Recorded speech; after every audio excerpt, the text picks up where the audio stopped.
placer para mí presentar a Samuel Castillo de la Universidad del Biobío, que nos hablará sobre unificación de resultados sobre periodicidad y comportamiento asintótico para las ecuaciones diferenciales y en diferencias. Dejo con ustedes a Samuel Castillo. Ya, Adelante. gracias. Entonces, hola, hola a todos y a todos. Antes que todo, mis agradecimientos para quienes me invitaron y quienes hicieron posible mi estadía acá. O sea, bueno, poder hablar ante ustedes, digamos. Y bueno, voy a procurar ir. Me dijeron que no me fuera tan rápido, que esta era una charla para todo público, entonces no me voy a meter, digamos, en las cosas, ¿cómo se llama? En el más mínimo cálculo que uno quiere sacar. Por ejemplo, supongamos que tenemos algo de este estilo. Generalmente esto, si miramos, esto vendría siendo uno podría expresarlo como una ecuación discreta, en diferencia, ¿cierto? Una ecuación en diferencia que tendría esta forma, ¿cierto? X sub n más 1 igual a 1 partido por 1 más x sub n, ¿cierto? N. Entonces uno lo itera y en caso que esto converja, entonces si uno lo hace tender, es decir, n tiende a más infinito, si el xn, perdón, si el xn tiende a x infinito, le podemos llamar el límite. Si x converge a x a más infinito, cuando n tiende a más infinito, ¿qué es lo que tenemos? Si xn tiende a x infinito, vamos a tener que x infinito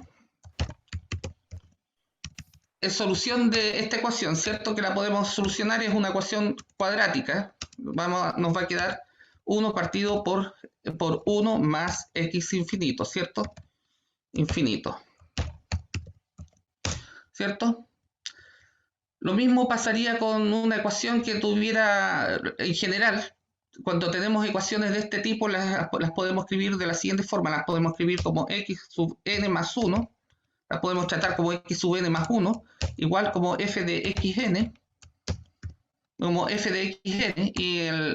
y esto, el xn, en caso de converger, el xn converge a un punto P, cuando n tiende a más infinito, ¿cierto? Infinito, ¿cierto? Converge a un punto P cuando esto tiende a más infinito. De hecho, esto podemos mirarlo como una ecuación en diferencia. Podemos escribirlo como xn más 1, por ejemplo, xn más 1, n más 1, menos xn. Esta viene siendo una diferencia. Esto vendría siendo la analogía a la derivada, y vamos a ver por qué. Vendría siendo la analogía a la derivada en la... ¿Cómo se llaman estas cosas? La analogía a la derivada en derivadas parciales. Entonces, la analogía a la derivada en ecuaciones diferenciales. Entonces tenemos esto, ¿cierto? Entonces, ¿qué es lo que vamos a tener? Vamos a tener que x igual a p. Si reemplazamos p aquí, vamos a tener una solución de equilibrio, ¿cierto? P, entonces, me faltó decir que cuando xn converge a un p, f de p es igual a p, ¿cierto? F de p es igual a p. De hecho, yo me acuerdo que una vez mi papá, cuando yo estaba en cuarto medio, me dijo, oh, ya, uno, por ejemplo, suma x más x igual a 2 y obtiene un número, ¿cierto? Uno tiene que x igual a 1. Ya, uno tiene que x por x es igual a 2, el x es raíz cuadrada de 2. ¿Y qué pasa si ponemos x elevado a x? ¿Cuánto es x? Ahí me compliqué. Hice primero un programa de computación, una calculadora que tenía en los años 1985, una de esas calculadoras Casio FX4000P. Entonces iba probando aquí, aproveché que esto era una función creciente. No sabía el lenguaje de función creciente y lo comencé a probar. Entonces pasaba 1, 2, con 2 me paso, entonces retrocedo y sigo con el otro decimal. Me paso, retrocedo, sigo con el otro decimal, hasta que armaba el número completo, que era 2, con la calculadora. Pero después me di cuenta de una cosa, y esto cuando iba y lo ponía de esta manera, como raíz x como raíz xésima de 2, ¿cierto? y lo comencé a iterar varias veces sobre sí mismo, llegué al mismo número. Entonces llegué a un xn más 1 igual a 2 por x más 1. Yo todavía no entraba a la universidad, así que no tenía el lenguaje para estas cosas. Entonces llegué a que esto era el punto fijo y por tanto la solución de lo que tenía aquí, y solución única por ser creciente. Entonces esas eran las cosas que descubrí. Aquí, por ejemplo, si miramos bien ahora para relacionar un poco esto más a las ecuaciones diferenciales, podemos observar que esto se puede escribir como ¿quién? Se puede escribir como este f de t, si nosotros tenemos que, si esto fuera una contracción, tendríamos que f de t, f de x menos f de x sub 0, f de x menos f de x1 menos f de x, f de a menos f de b, mejor lo voy a poner así, es menor o igual, supongamos que es menor o igual a un teta por a menos b, con teta menor que 1. Menor que 1. Entonces aquí se va a parecer un poco a la ecuación diferencial, ¿no? Aquí, ¿qué es lo que vamos a tener si hacemos f menos i, f menos a, f menos i? Podemos hacer aquí lo siguiente, podemos hacer aquí un f de a menos a, f de a menos a, más f de b menos b, más f de b menos b, ¿cierto? Ya, pero vamos a tener una cosa, que esto es menor que 1. Entonces, ¿qué constante de Lipschitz tendría esto? Esto la constante de Lipschitz que podría tener va a ser algo menor que 1 también, ¿cierto? Esto va a ser algo menor que 1 también, que va a estar aquí. Esto lo podemos mayorar por i menos f y esto va a quedar algo menor que 1. Entonces, si esto es menor que 1, vamos a tener que esto converge. Si esto es menor que 1, o mejor lo decimos de esta manera. Si tenemos que esto ocurre si f de i, f menos i es menor que 1, esto converge, ¿cierto? Es igual a si la norma operador de esto es eso, vamos a tener menor que 1, entonces vamos a tener que al ir aplicando esto, vamos a tener que esto converge. Es más o menos ver la demostración del teorema del punto fijo de Banach. Tenemos una convergencia y gracias a que tenemos un teta menor que 1, ¿cierto? Que nos hace el trabajo. Ahora hay algo muy parecido en esto que podemos mirar acá. Ustedes conocen la ecuación logística, ¿cierto? Aquí la ecuación logística donde la tasa de crecimiento de una población es directamente proporcional a la población menos digamos, y es directamente proporcional a 1 menos la población dividido por K, que es la tasa de saturación. La población, podemos tomar la condición inicial entre 0 y K.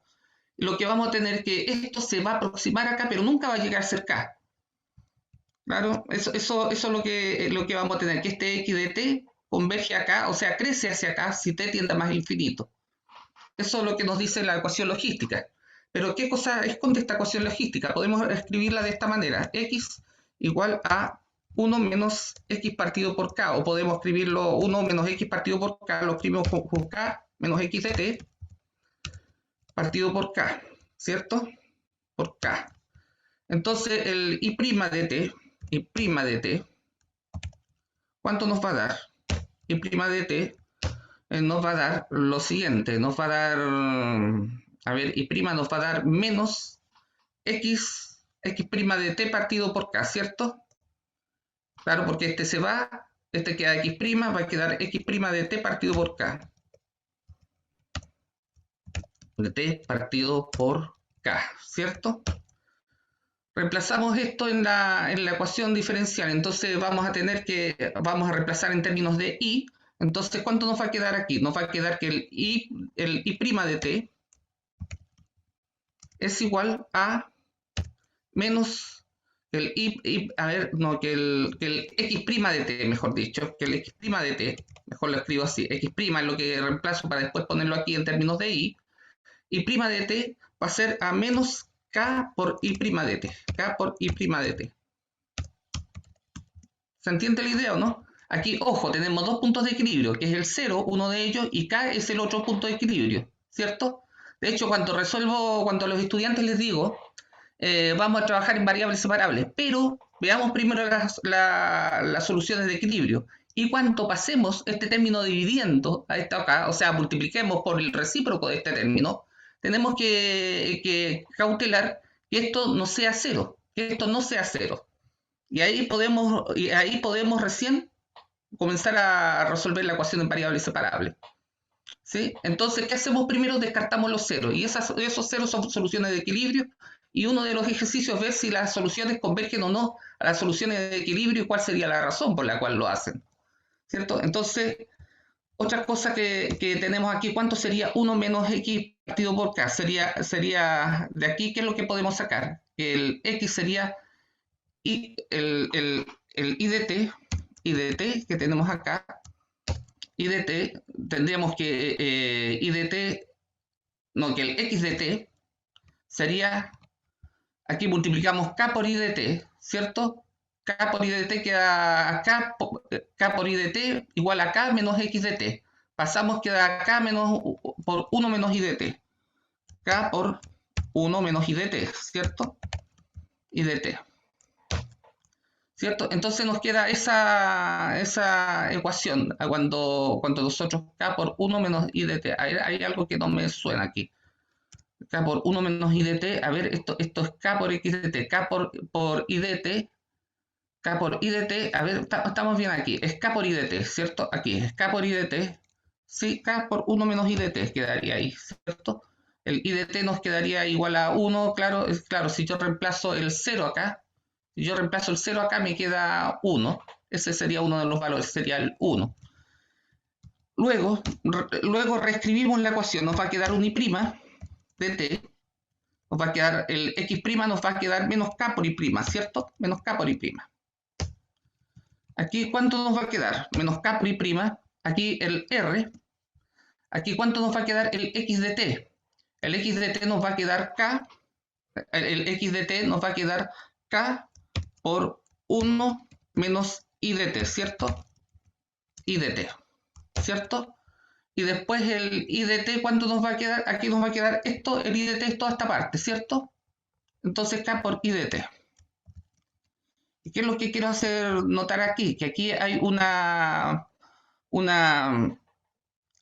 perturbación. Aquí podemos dividir por k toda esta ecuación y multiplicar por menos. Entonces dividimos todo esto, lo multiplicamos por menos 1 partido por k. Menos 1 partido por k. Entonces nos va a quedar i' de t. Ustedes me dicen si no me he contoreado porque debería darme algo k, pero si esto da k, da 0. Ah, sí, es que tiende a 0 cuando da k. Sí, ahí está. Ahí está la rareza que yo veía. I de t. Ahí está explicada esa rareza. Entonces, por i de t. Entonces, ese i de t que nosotros tenemos, lo reescribimos y vamos a tener que esto es i' de t menos r igual a menos r por i de t, ¿cierto? I de t menos por, a ver, aquí tenía un menos, ¿cierto? Un menos, ¿cierto? Cuando hice 1 partido por k me quedaba un menos ahí. Menos i de t más r por i de t al cuadrado. Entonces aquí voy a tener una función que va a ser localmente Lipschitz, ¿cierto? Que va a ser el i de t, y voy a tener que esto lo puedo ver como una perturbación de esta ecuación, i' de t por e elevado a menos rt, ¿cierto? Por e elevado a menos rt. Perdón, por r por x menos r por z de t, ¿cierto? Y si tenemos eso, vamos a tener que este cuadrado es localmente Lipschitz, lo vamos a botar con un epsilon tan pequeño como lo necesitemos. Esto movimiento la condición inicial un poco, digamos, ¿cierto? Y de eso vamos a lograr que z de t sea igual a e elevado a menos r de t, r por t por x de 0. aquí, aquí en la ecuación, cuando el xn tiende a 0, la diferencia tiende a 0. Aquí cuando aquí hacemos tender t a 0, la derivada tiende a 0. Entonces la idea es que hay un elemento en común entre estas dos cosas, ¿cierto? Hay un elemento en común entre estas dos cosas. Bueno, esta es una forma de comportamiento asintótico de esto cuando nosotros estudiamos. Entonces, esto tiene que ver con los puntos críticos atractores. Los podemos ver tanto en lo discreto como en lo continuo, ¿cierto? Podemos ver tanto en lo discreto como en lo continuo. Bueno, no es novedad eso porque en distintos cursos de sistemas dinámicos se estudia lo discreto, la dinámica de lo discreto y la dinámica de lo continuo, ¿cierto? Se estudian ambas cosas, se puede estudiar esto, más que la solución final, lo que interesa es la dinámica de esto. Lo mismo que pasa acá, cómo va convergiendo, bajo condiciones mucho más complejas que las que estoy poniendo aquí, que es un e elevado a que esto sea contractivo, por ejemplo. Estoy pidiendo menos acá. Y aquí podemos pasar a lo siguiente. A ver, tengo aquí, están llegando esta día virtual, dice. Ya. Entonces voy a la siguiente, voy a la siguiente. Espero que los dinámicos no se desilusionen porque esto es, ¿cómo se llama? Esto es más bien va por lo básico, digamos. Entonces tenemos un sistema. Consideramos ahora este sistema. Vamos a hablar de la relación continuo-discreto. Bueno, tuve que hablar debería haber dispuesto en el sinónimo caso discreto. Entonces tomamos una matriz, una ecuación, un sistema lineal primero, un sistema lineal cuadrático. Y este sistema, como se trata de un sistema autónomo, su solución vendrá dada por esto, ¿cierto? Yo de hecho había comenzado con uno no autónomo cuando estaba preparando esto, pero dije, no, voy a complicar mucho la cosa, entonces voy a partir con esto, ¿cierto? Voy a partir con esto. Entonces tenemos que x de t es igual a e elevado a t a por x de 0, ¿cierto? Lo podemos escribir donde e elevado a t lo podemos escribir como esta serie, ¿cierto? Lo podemos escribir como esta serie, ¿sí? Y esta serie la podemos, entonces sucede que lo que hacemos es estudiar los valores característicos de esto, o sea, las soluciones de esta ecuación característica, ¿cierto? Como lo hacíamos en álgebra lineal.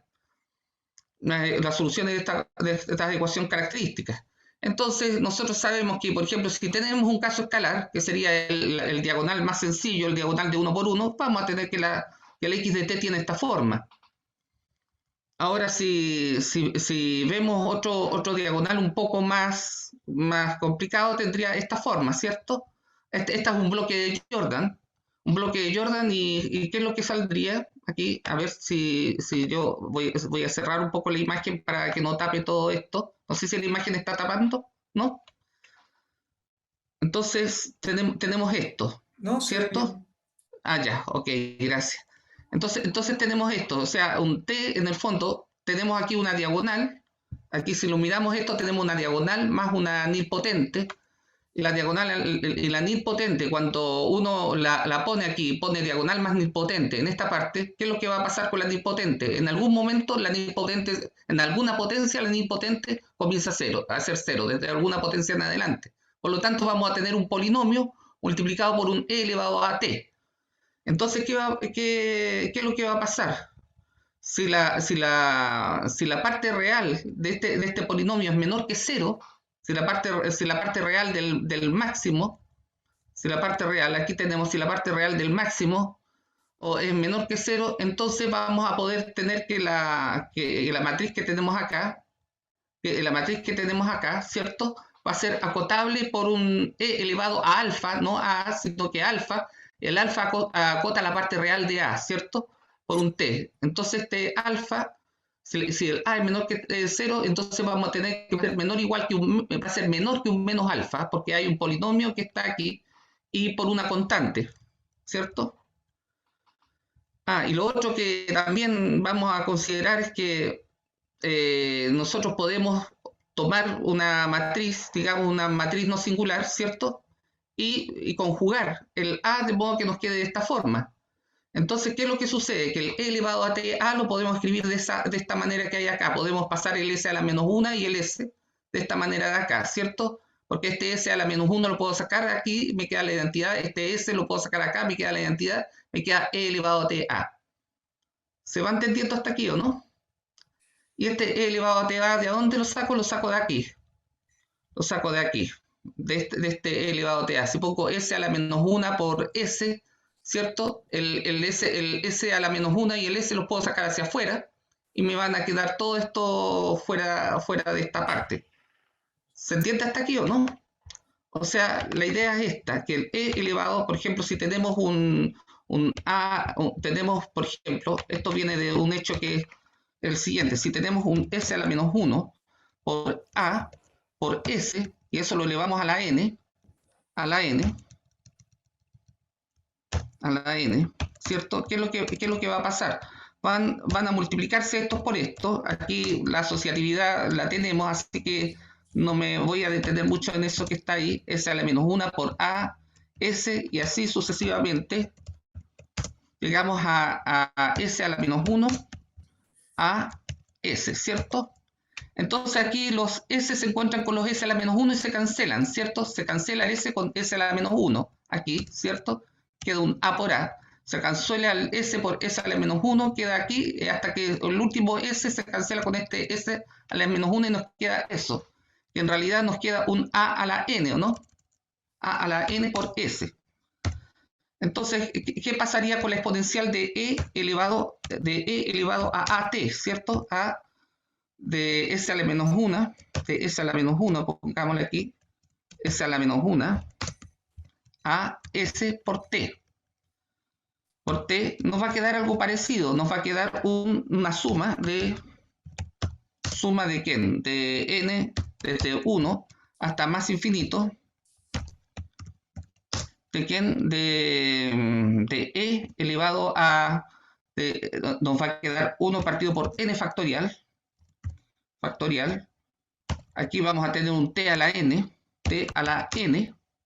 y aquí vamos a tener un S a la menos 1 por A por S, y eso está a la N, ¿cierto? ¿Qué es lo que podemos hacer aquí? Con este S a la menos 1 a la N, por lo que tenemos aquí arriba, por esta igualdad que tenemos, lo podemos reescribir así, ¿cierto? S a la menos 1 a la N, ¿cierto? A la N por S, ¿cierto? Ahora, ¿qué podemos hacer? Podemos sacar el S a la menos 1, lo podemos factorizar y el S también. Entonces aquí sacamos el S, sacamos el otro S y lo ponemos aquí, ¿cierto? Nos queda aquí es desde 0, no desde 1, es desde 0. Entonces aquí nos va a quedar un S a la menos 1, ¿cierto? Un S a la menos 1 por esta integral, S a la menos 1 por A a la N por S, ¿cierto? Entonces nos queda S a la menos 1 por A por S, y eso va a ser igual a S a la menos 1, teléfono maldito, pues, S a la menos 1, E elevado a T por A por S, ¿cierto? Eso es lo que tenemos ahí. El signo menos está de más, ¿no? A ver el signo de menos, Ah, sí, está de más, sí, toda la razón. Sí, está de más el signo menos. Sí. Voy a ver qué es lo que quieren mientras hago una pausa o no. Está Ah, ya, bien. para un teléfono, ya. Sí, es que el teléfono me tenía medio loco ya. Eso, de cierta forma. Ese menos está de más ese menos. Ya. Entonces, ¿qué es lo que tenemos? Tenemos eso con el e elevado a ta. Lo podemos escribir de esa forma, ¿cierto? Podemos escribir de esa forma. Entonces, ¿qué es lo que tenemos? Aquí entonces podemos escribir esto de modo que esto me quede una diagonal a bloques, ya sean bloques de Jordan o bloques diagonales solamente, que podemos tomarlo como un caso particular de bloques de Jordan. Y podemos incluso ordenarlos de modo que la parte real de los valores propios de un bloque sean mayores o iguales que la parte real sea del siguiente bloque, lo podemos ordenar así. Entonces este tiene parte real mayor o igual que este bloque que está aquí, y así sucesivamente. Entonces eso es lo que tenemos acá. Entonces vamos a tener que si el máximo de las partes reales es menor que 0, vamos a tener que existen K y alfa, de modo que esto lo puedo estimar de esta forma, ¿cierto? Lo puedo estimar de esta manera, ¿cierto? Entonces, ahora, el mínimo si tenemos la parte real de sigma de A, mayor que 0, si el mínimo de esta, a ver, si el mínimo o el máximo, el mínimo, si es más grande que 0, entonces uno puede tener esta otra similitud. Ahora el timbre, entonces. Voy a ver bueno, no voy a recibir nada ahora, ningún delivery ni nada. Ya voy a ver que están ya colgándose el timbre aquí. Si quieres, pausamos un rato. Claro. Ya, entonces tenemos que ahora un sistema lo podemos escribir de esta forma. De la misma manera que podríamos escribir el sistema como escribimos el sistema de la ecuación logística, aquí lo único que hacemos es que le pedimos que las constantes sean más fijas. Aquí debería haber puesto un menor, ¿cierto? Aquí por si acaso lo voy a resaltar con rojo como un error, digamos, ¿cierto? Aquí como un error aquí. El L le pedimos, a la constante elipsis le pedimos que sea suficientemente pequeña, le pedimos que sea menor que alfa partido por K, ¿cierto? Le pedimos que sea alfa partido por K. Entonces tenemos que el f de t menos f de t es el Lipschitz y le pedimos que f de t de 0 sea 0, como pasa cuando hacemos las descomposiciones en series de Taylor. Ahí le pedimos que si esto es menor que un delta, si la distancia entre x y y es menor que un delta, esto de acá sea menor que un epsilon, ¿cierto? Eso pasa con los términos de mayor orden que 1, y pedimos que en el primero el punto sea alrededor de un 0. Entonces nos basta con mirar este tipo de ecuación, y entonces suponemos que esta ecuación la podemos escribir de esta forma. Entonces, aquí lo que tenemos es una aplicación de la desigualdad de Gromwald, que la conocen bien quienes trabajan en ecuaciones diferenciales o quienes trabajan en análisis en general. No necesariamente quienes están estudiando la licenciatura o la pedagogía. Entonces, por eso aquí la desarrollé un poco para mostrar qué era lo que pasaba. Entonces llegué, multipliqué por alfa de t, apliqué norma a esto. Entonces multipliqué por alfa de t a ambos lados, ¿cierto? Y justamente al multiplicar por alfa de t a ambos lados, quedó un mu de t, ¿cierto? Mu de t. Entonces mu de t queda, entonces a esto para probar le llamamos omega de t. Derivamos esto, nos queda L por U omega de t, eso va a ser KL por omega de t. Va a ser toda la omega de t por dividido por omega de t. ¿Y cuál es la gracia que tiene esto? Esto al integrarlo nos va a dar un logaritmo de omega de t partido por omega de 0, y eso va a ser menor o igual que KL por t.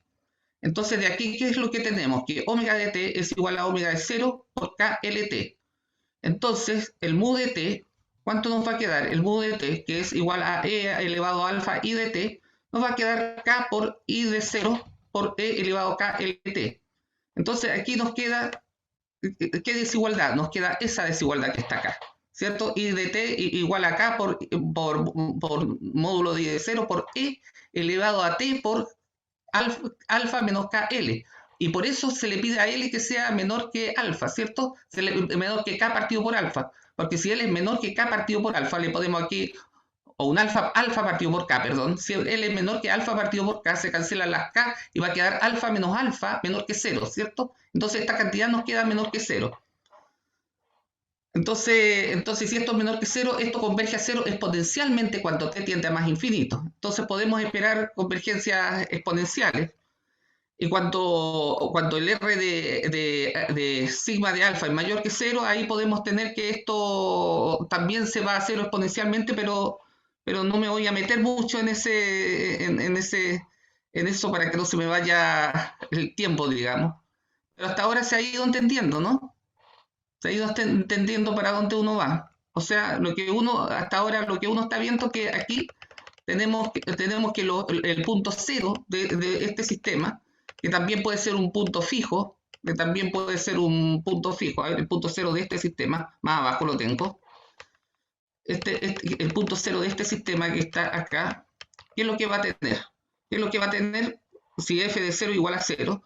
Vamos a tener que este f de 0 va a tender a 0 cuando va a tender a 0 cuando el tiempo tienda más infinito. Esto también lo podemos hacer si acaso le ponemos un I de t, si ponemos un P, por ejemplo. Buscamos un punto P donde esto sea 0, linealizamos alrededor del P, ¿cierto? Y nos va a quedar una suma de Taylor más un término cuadrático. Y estos términos con orden mayor o igual que 2. Y esto representaría los términos mayor o igual que 2. Y a esto se le puede dar una condición de Lipschitz si dejamos las condiciones iniciales suficientemente cerca. O la condición inicial suficientemente pequeña. Entonces ahí tendríamos, y también, claro, para que la condición inicial suficientemente pequeña para que la constante de Lipschitz me dé, o sea, suficientemente cercana, mejor dicho, al punto de equilibrio, para que me dé justamente una convergencia al punto de equilibrio. Eso es lo que uno tiene. ¿Se entiende esa idea, no? O sea, la idea es la siguiente. Tenemos una función que es de la forma, aquí la voy a correr, esto que está acá. Supongamos que tenemos una función de esta forma. Buscamos una sucesión donde i igual a f de p, ¿cierto? Igual a f de x. Entonces, y buscamos un p tal que f de p sea igual a 0.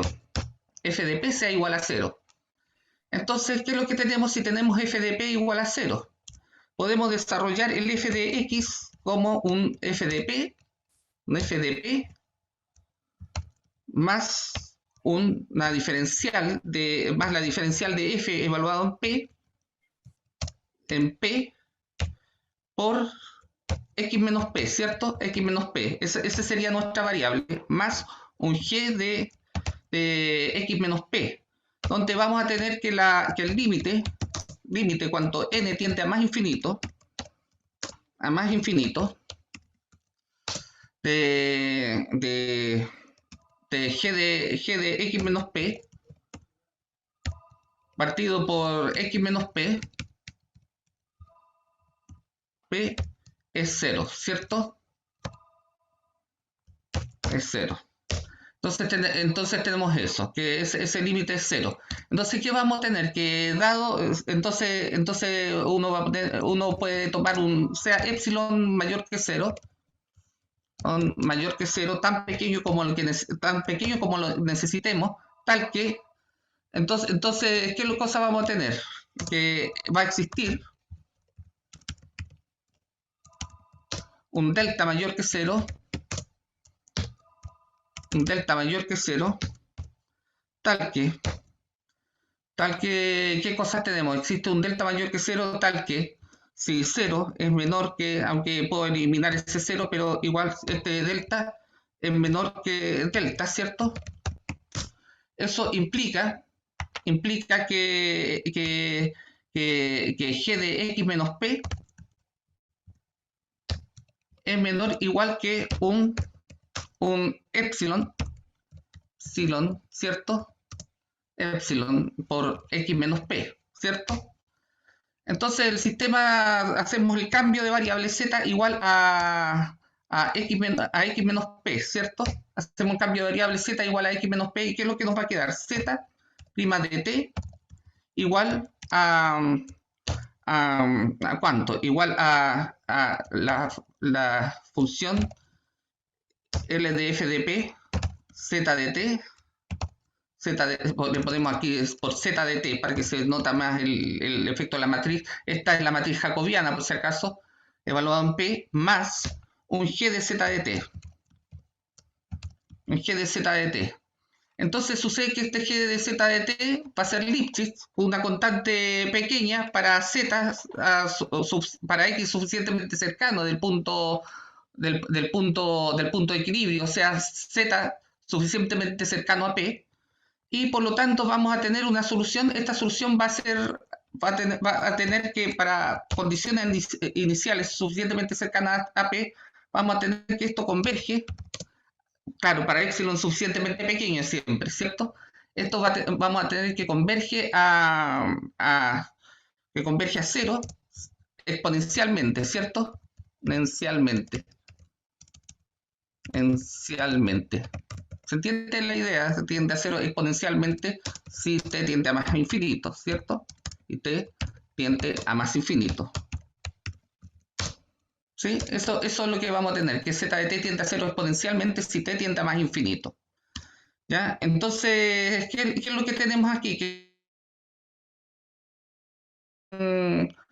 son convergentes siempre que esto sea atractor.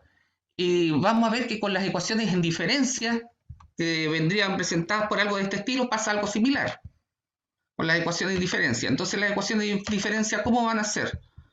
Vamos a ver con las ecuaciones de diferencia. Vamos a seguir hacia abajo, ¿cierto? Vamos a seguir hacia abajo. Entonces, ¿qué es lo que tenemos? Tenemos estas ecuaciones, y estas ecuaciones las tenemos de estas ecuaciones, vamos a suponer que están en un TZ, T en HZ, o sea, en múltiplos enteros de H. ¿Cierto? Entonces tenemos que eso es, a ver, lo voy a destacar con otro color, a ver, con esto, ¿cierto? Que me va a quedar anaranjado al principio, pero bueno, no, me quedó rojo igual. Con h igual a 0. Entonces aquí me estoy yendo por los h. Y nótese que aquí está la aproximación de la derivada. ¿Sí? Entonces aquí uno reescribe, si el t es igual a un n por z, aquí vamos a tener una elevación a n, ¿cierto? Si el t es igual a n por z, una elevación a n. Y una cosa, si el h lo hacemos tender a 0, vamos a tener que esto tiende a e elevado a por t si h tiende a 0. Y vamos a tener los casos, ya supongamos que tiene una dimensión, entonces tenemos esto tiende a alfa t, y esto, si la parte real de alfa es igual a 0, lo podemos acotar con algo mayor que la parte real y por un k, ¿cierto? Y esto y esto tiende a, porque eso tiende a 0 si h tiende a 0, entonces h lo podemos tomar suficientemente pequeño. Entonces, ahora si tenemos este bloque de Jordan, podemos escribir esto como una matriz diagonal, que es la A por la identidad, más una matriz N, que va a ser una matriz nilpotente. Entonces, ¿qué es lo que nos va a quedar? Nos va a quedar un 1 más HA elevado a T partido por H, aquí me parece que hay un T partido por H en esta parte, pero nos va a quedar un polinomio aquí N, evaluado en la T y en la matriz nilpotente. Cuando hay un polinomio evaluado en una matriz nilpotente, ¿qué es lo que pasa? Este polinomio cuando está evaluado en la matriz nilpotente, lo que sucede es que esto queda como un polinomio, porque ya para potencia muy grande, la nilpotencia hace que las demás potencias sean cero. Y esto va a depender solo de n, va a depender solamente del orden de la matriz, ¿cierto? El orden de la matriz. Entonces vamos a poder tener, bajo un cambio de variable, vamos a poder tener esta condición, y además vamos a poder decir que si la parte real de alfa, aquí cuidamos que esto no sea 0, por eso le pedimos que alfa sea menor que menos 1 partido por h. Entonces vamos a tener que esto se puede mayorar por eso. El alfa sería el logaritmo, esto sería un exponente de Lyapunov, ¿cierto? El logaritmo natural del máximo en las partes reales, ¿cierto? De sigma, me parece que debía haberle puesto un menos si acaso si era negativo esto. Sí, parece que hay un menos, el máximo en las partes reales. Entonces, aquí, ¿cuánto va a ser el otro? El mínimo de las partes reales. Ya, pero aquí lo que tenemos es que esto tiende a 0, y la idea es que aquí no voy a hacer la demostración, sino que voy a pasar, como me quedan 15 minutos, voy a pasar rápidamente a lo que es la unificación del cálculo continuo y discreto, porque vimos un fenómeno que ocurría tanto en lo continuo como en lo discreto. Entonces, tomamos uno de esos trucos que generalmente aparecen en las soluciones de tesis, ¿cierto? Entonces, un timescale es un conjunto cerrado y no vacío T de R, ¿cierto? Cerrado y no vacío. Un conjunto cerrado no vacío es un timescale. Entonces definimos el salto a la derecha, como esta función, sigma que va a ir de t a t, definida por esta función, ¿cierto? Por esta función, sigma de t. O sea, todos los valores que están en t, que está el mínimo, yo en vez de tomar ínfimo debería haber tomado un mínimo, ¿cierto? Porque estamos en un cerrado. O sea, el mínimo de todos los s tal que s es mayor que t. Entonces aquí una aclaración que si sigma de t es igual a t, entonces t tiene a t como punto de acumulación, y si sigma es mayor que t, en caso que t esté alejado de su, y vamos a tener que sigma de t es mayor que t en caso que t está alejado de su sucesor en t, ¿cierto? Entonces definimos la derivada en cuál. Definimos aquí la derivada f' de t si sigma de t es igual a t, ¿cierto? Si el salto a la derecha queda ahí donde mismo, es mayor que t, sigma de t igual a t.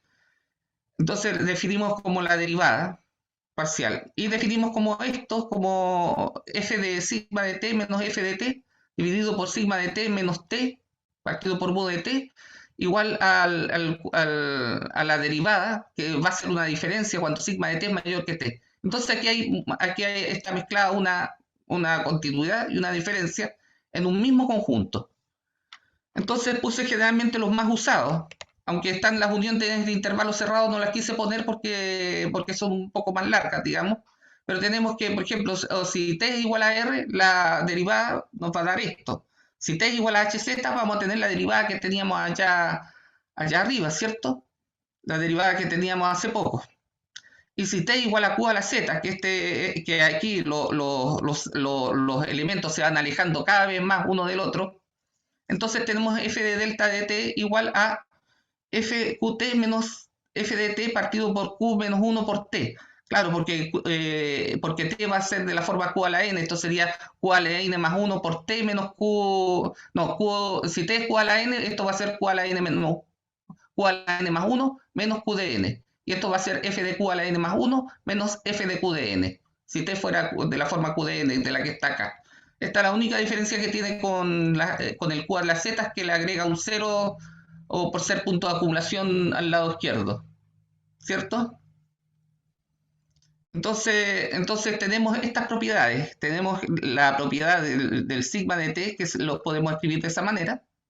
Aquí ya estamos trabajando con la parte discreta y continua al mismo tiempo. Aquí cuando derivamos tenemos esta relación. Se las puedo hacer, pero sucede que es muy similar a cómo se hace la prueba de un producto, solo que la diferencia es que aquí me sale un avance en esta parte de aquí, ¿cierto? Uno hace f de sigma de t por g de sigma de t menos f de t por g de t. Entonces uno ¿qué hace? Restar f de sigma de t por g de t y sumar f de sigma de t por g de t. Entonces ahí sale la suma de las dos derivadas, uno divide todo esto por el mu de t que tenemos abajo, que es el sigma de t menos t. Entonces nos da esta derivada. Y también tenemos esta otra que se nos comporta muy parecido, solo que en vez de haber un cuadrado acá, aquí lo que hay es un g de sigma de t por g de t. Ahora el integral, ¿cómo lo hicimos? Yo lo hice en un artículo y también otra persona lo hizo independientemente en otro artículo, que fue simplemente extenderlo. O sea, si esto está adentro del G, si esto está dentro del G, entonces, ¿qué es lo que vamos a tener? Vamos a tener que esto es el G exterior de Z va a ser igual a Z, el Z griego, no el Z latino, aquí puse Z latino, un Z griego, está en T, ¿cierto? Y si acaso está fuera de T, entonces le vamos a llamar a G de T sigma, si T sigma es un valor de T tal que Z pertenece a, tal que este Z, que es lo que estamos evaluando en Z, pertenece a G de T sigma, sigma de T de Z, o sea, este no lo toma. Entonces, en caso que este sea distinto, entonces si acaso está por aquí, por el medio, entonces lo que hace es extender, o sea, si tomamos la derivada como Si tomamos el time scale como un cerrado, ese va a ser, la unión va a ser el complemento, va a ser el complemento va a ser la unión de abiertos disjuntos, de intervalos abiertos de componentes conexas disjuntas, ¿cierto? Y esas componentes conexas disjuntas, en esas componentes lo que va a ser tomar el valor del límite inferior de cada componente conexa disjunta. Entonces así uno puede extender la integral con medida Lebesgue para que todo quede, para que podamos jugar con las sucesiones. Por eso elegí la medida Lebesgue. Entonces queda un t a la r, entonces nos queda que la integral va a tener estas características. La integral que nosotros tenemos con t igual a los reales, la integral que nosotros conocemos. Esa m, si alguien no conoce la integral de Lebesgue, esta m es simplemente la pueden omitir y les queda la integral de Riemann. Si conocen solo integrales de Riemann. Ahora una integral de hz nos va a quedar una suma. O sea, la integral nos cambia por suma. Y aquí si ponemos un gz donde se alejan cada vez más, y esto se está estudiando ahora para conceptos de periodicidad, cuasi periodicidad, almost periodic, porque hay quasi y almost en inglés, pero en castellano parece que no se nota mucho la diferencia. No sé si hay cómo diferenciar esos dos en castellano. Entonces tenemos tenemos esa integral. Entonces que se usa mucho para cosas periódicas, nuevos tipos de periodicidad. Entonces, para calcular la exponencial, ¿qué es lo que se tiene? Para el exponencial uno se toma el lambda. Ese lambda uno viene dado por un E sub lambda de t, s, donde ese E sub lambda de t, s es la única solución de una ecuación diferencial lineal, ¿cierto? De esta ecuación diferencial lineal con x de s igual a 1, ¿cierto? Con x de s igual a 1. Eso es lo que nos quedaría. Entonces, esto va a ser una familia de operadores de evolución. ¿Por qué? Porque sucede que también va a ser invertible, siempre bajo condiciones habituales, o sea, condiciones adecuadas. Le vamos a pedir le vamos a pedir que algo sea invertible, o sea, que este 1 más mu de t, ¿se acuerdan cuánto era mu de t? Aquí lo teníamos, aquí arriba, en la definición de derivada. Mu de t, sigma de t menos t, ¿cierto? Ese es mu de t. Eso es para que se tenga claro, ¿cierto? Mu de t viene siendo eso. Entonces aquí lo guardo, mu de t viene siendo esto. Entonces ahí aquí nos queda la exponencial, ¿cierto? Entonces esas son las tres, entonces la exponencial, y nótese hay una cosa que va a haber aquí, vamos a tener la exponencial de algo, ¿cierto? Tenemos que si a la exponencial le aumentamos un término en sigma de t, vamos a tener esto que está acá, ¿cierto? Vamos a tener este que está acá multiplicado por e elevado a lambda t menos s, ¿cierto? Entonces e elevado a lambda t menos s lo podemos escribir como exponencial de entre s y t de esta expresión. Entonces a esta expresión, para poder generalizar nuestro problema del valor propio, le podemos pedir que sea menor que menos alfa a toda esta expresión. Y así nos evitamos muchos problemas. Entonces, si h igual a 0, la parte real de z va a ser menor que alfa. Y si esto es menor que 0, también vamos a tener que esto es menor que alfa, ¿cierto? Menor que menos alfa, perdón. Entonces vamos a tener que esto es menor que e elevado a alfa por t menos s. Entonces, aquí tenemos ejemplos también que podemos hacer. Tenemos ejemplos de sumas que se transforman en productos por esta expresión de acá, ¿cierto? Sumas que se transforman en productos en las integrales y tenemos también tenemos una exponencial que sigue la misma lógica de esta que está arriba, solo que aquí los espacios entre exponencial y entre punto y punto se van alejando exponencialmente. Esa es la diferencia que tiene esta con este. Aquí los espacios son iguales. De hecho, el h uno lo puede tomar suficientemente pequeño como para aproximar al e, ¿cierto? Mientras que aquí tenemos que tomar h bastante pequeño. Entonces, ¿qué es lo que tenemos acá? Vamos a la ecuación dinámica en time scale y vamos a construir la fórmula de variación de parámetros, que es, digamos, lo que nos sirve para hacer Gromwall y otras cosas. Que Gromwall también vale acá. Entonces, ¿qué es lo que hacemos? Llegamos y denotamos E sub P de T como E sub P de T, 0, para no estar denotando E sub P, 0. Entonces E sub P de sigma de T va a ser P de T por E sub P por delta de T, o sea, la delta derivada de E sub P va a ser igual a P de T por E sub P. Entonces tomamos esta ecuación y la escribimos restando. ¿Qué hacemos con esto? La dividimos por E elevado a P de sigma de T. Dividimos por eso. Y aquí multiplicamos y dividimos para que nos quede todo eso. Multiplicamos y dividimos por E sub P de T. No es E sub P de I, esto es E sub P de T, ¿cierto? E sub P de T. Aquí podemos dibujarle el T para que quede más claro, ¿cierto? E sub P de T. E sub P de T, ¿cierto? Esto borrar. E sub P de T, ¿cierto? E sub P de T. Queda eso de aquí. Sub P de T. ¿Sí?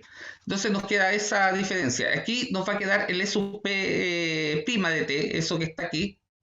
E sub P prima de T, de P de T. Y eso partido por de E sub P de sigma de T por E sub P de T, ¿cierto? E sub P de T. Y si miramos bien esto que está aquí, esto que está aquí es la derivada de ¿quién? De I de T partido por E sub P de T. Si miramos la derivada acá, nosotros podemos mirar,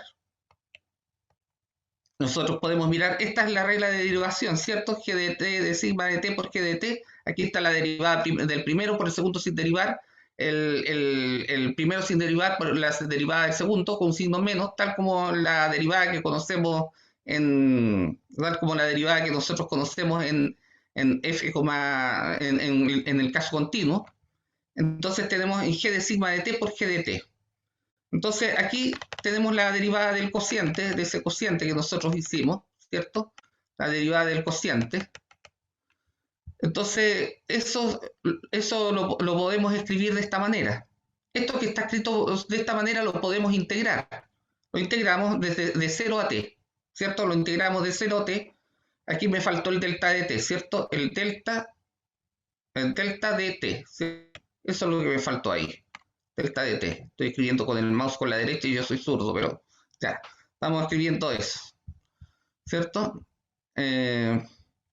Entonces, ¿qué es lo que vamos teniendo? Vamos teniendo con esto una fórmula. Vamos obteniendo que podemos pasar esto multiplicando para acá y queda E sub P de T, que es E sub P de T, 0, ¿cierto? Como lo habíamos definido. Y aquí ponemos E sub P de T dividido por E sub P de sigma de S. ¿Qué cosa va a tener? Que si reemplazamos el E sub P de T en E sub P de sigma de S, nos va a quedar 1. Y esto, dejar el E sub P de sigma de S va a ser solución de la ecuación diferencial que satisface E sub P de T, ¿cierto? Va a ser solución de esta ecuación diferencial. Va a ser solución de esta ecuación diferencial, pero con la diferencia que el cociente va a dar 0, va a dar 1 en sigma de S, ¿cierto? Entonces lo escribimos así, como E de T en sigma de S, ¿cierto? Ahora podemos separar el E de P de T por sigma de S, lo podemos multiplicar por un E de P por E de sigma de S, S, y lo podemos dividir por E de P de S por E elevado a sigma de S, y nos queda esa integral. Entonces, para trabajar con esto vamos a necesitar lo siguiente. Vamos a necesitar algunas cosas. Por ejemplo, este término menor que menos alfa, ¿cierto? Menor que menos alfa. Ya estoy a la hora, ya. Entonces, este término de aquí es menor que menos alfa. Entonces, este término de acá, a ver dónde está el exponencial, me pasé de largo para arriba. Aquí donde está el exponencial, ese término lo vamos a pedir menor que alfa, ¿cierto? Este término que está aquí, lo vamos a pedir menor que menos alfa.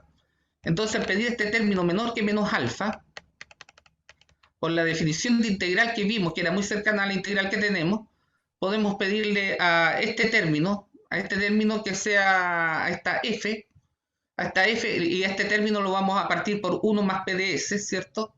1 más mu de S, PDS, ¿cierto? Más mu P, mu p. Este término, no, esta división va por LF, entonces esto se multiplica acá. Esta definición va acá atrás, ¿cierto? Va acá atrás, porque esta es la que con la que se encuentra la integral, ¿cierto? Entonces aquí ponemos un 1 partido por 1 partido por P de t. Entonces aquí me faltó poner el 1 partido por eso, ¿cierto? Entonces este término me faltó dividir, por eso el término que está acá, o lo paso multiplicando para acá. Entonces voy a tener que L de X1, L de X, voy a tener esa desigualdad. Entonces el E de P, S lo voy a poder escribir como E elevado a, no es el completo ya, va a quedar E elevado a menos alfa por T por K veces por E elevado a menos alfa por T, y esto va a tender a 0, y para L suficientemente pequeño también vamos a probar que esto tiende a 0. Creo que lo voy a dejar hasta aquí porque ya estoy sobre el tiempo.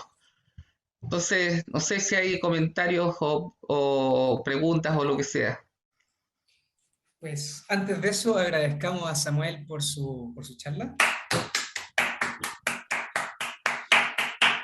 ¿Y preguntas? ¿Quién tiene preguntas? Samuel, indícanos un contexto en donde esto tenga aplicación. Un contexto donde esto tenga aplicación. Podemos usar los mismos modelos, por ejemplo, modelos ecológicos, modelos depredador-presa, por ejemplo, donde qué cosa ocurre, o un modelo poblacional como el que teníamos recién. Sucede que en la realidad a veces, más que tener una ecuación logística, lo que tenemos a veces son una nube de puntos. Y de repente podemos buscar algo que se adapte a esa nube de puntos, que no necesariamente va a necesitar ser una ecuación de este tipo. Entonces aquí podemos decir lo siguiente: la nube de puntos que nos va a dar una ecuación discreta se comporta muy parecido a la ecuación no discreta, porque podemos hacer tender ciertos h hacia cero. De hecho, en estadística se usa bastante. Por ejemplo, toma la ecuación de Bernoulli, la distribución de Bernoulli, y la aproximan a la distribución normal. La distribución de Bernoulli la aproximan a la distribución normal. Entonces, cuando hacen esa aproximación, ¿qué es lo que dice? Nos sale más fácil trabajar lo continuo que lo discreto. Entonces ahí aparece la tablita con la famosa distribución normal con la que tienen que resolver algunas cosas, pero en realidad están aproximando Bernoulli, pero con valores más grandes de n, digamos. Entonces hay cosas que se pueden ver acá, aunque en realidad el trabajo es bastante teórico, sí, tengo que decir, para ser sincero, es bastante teórico, pero sí uno lo puede usar. También lo he estado tratando de usar para cazar soluciones de cuasi polinomios, que son las ecuaciones características de las ecuaciones diferenciales con retardo. Pero ahí, y a ver dónde yo puedo encontrar una convergencia a una característica, que a veces no es tan fácil encontrarla por Newton-Raphson, pero sí más o menos podemos casarla con este otro método, casarla con esta otra manera. Muy bien. ¿Alguna otra pregunta o comentario?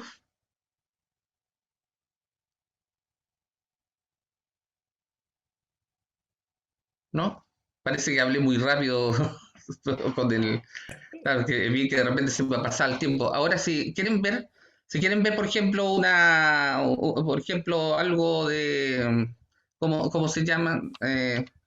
Y quieren ver cosas como un resumen de la teoría de timescale, que es bastante largo hablar de ella. A ver, que es bastante largo hablar de ella. Entonces, ¿qué es lo que podríamos hacer? Podríamos, por ejemplo, nos podemos meter acá, este paper es gratuito, y ahí encontramos, por ejemplo, o cosas relacionadas con ahí encontramos los elementos básicos de la teoría timescale, que están un poco más desarrollados que cuando lo expuso Stefan Hilger. De hecho, ahí sale el DOI, por ejemplo. Aquí se puede copiar tal cual, y lo puedo subir al chat, ¿sí o no? Eso, sube el chat. Copiar vínculo. Sí, lo copio al vínculo, y ahí pueden tener a ver dónde está el chat, aquí abajo, el chat, y lo pongo aquí, ¿cierto? Eso. Entonces ahí está. Ahí pueden encontrar varias cosas previas de Timescale. Y viendo un artículo, viendo la referencia y viendo en Scholar Google los que citan este artículo, por ejemplo, o los que citan otros, van a poder ver muchas, ¿cómo se llama? Van a poder encontrar muchas referencias que se parezcan a lo que les gustaría trabajar. Esa es una idea que se puede ir dejando. ¿Una otra observación? ¿Alguna otra pregunta?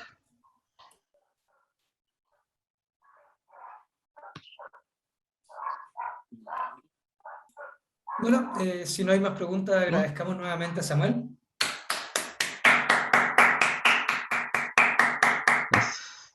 Sí.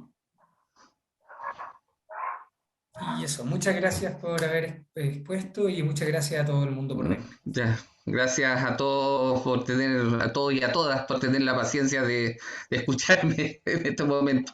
En realidad salió un poco más largo de lo que yo pensaba, porque yo lo veía corto, pero en realidad cuando uno les pone se alarga un poco.